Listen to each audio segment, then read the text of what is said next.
بسم اللہ الرحمن الرحیم۔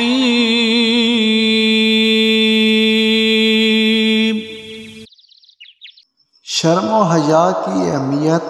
نبی کریم صلی اللہ علیہ وسلم نے فرمایا کہ ہر مذہب کے ماننے والوں کی کچھ خاص صفات و عادات ہوتی ہیں جو ان کی پہچان ہوتی ہیں۔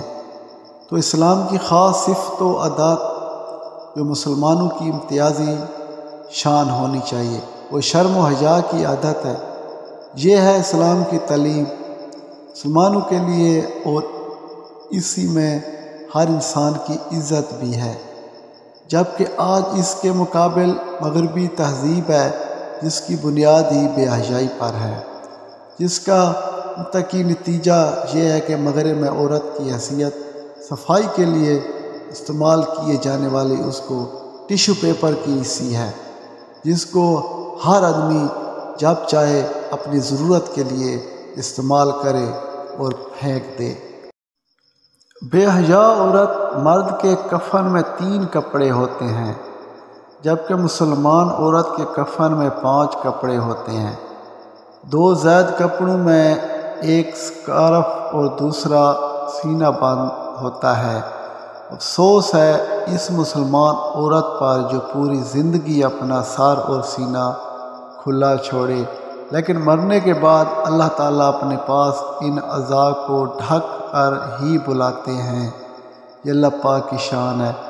اے مسلمان عورت، افسوس ہے تجھ پر، اللہ تجھ سے کتنی حیا کرتے ہیں، لیکن تو اللہ سے بالکل غافل اور حیا بھی نہیں کرتی۔ عورت اگر بیٹی ہے تو رحمت، اگر بیوی ہے تو شوہر کے نصف ایمان کی باعث، اگر ماں ہے تو اس کے قدموں میں جنت۔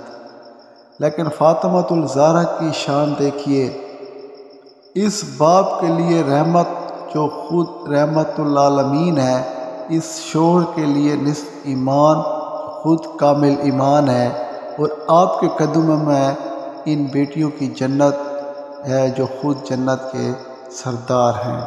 تو بھائیو، نیک بیوی کا مقام کیا ہوتا ہے؟ ایک حدیث میں آپ صلی اللہ علیہ وآلہ وسلم کا ارشاد ہے کہ جو عورت اپنے شوہر کی تابعدار ہو، اس کے لیے پرندے ہوا میں استغفار کرتے ہیں، اور مچھلیاں دریا میں استغفار کرتی ہیں، اور فرشتے آسمانوں میں استغفار کرتے ہیں، اور پرندے درندے جنگلوں میں استغفار کرتے ہیں۔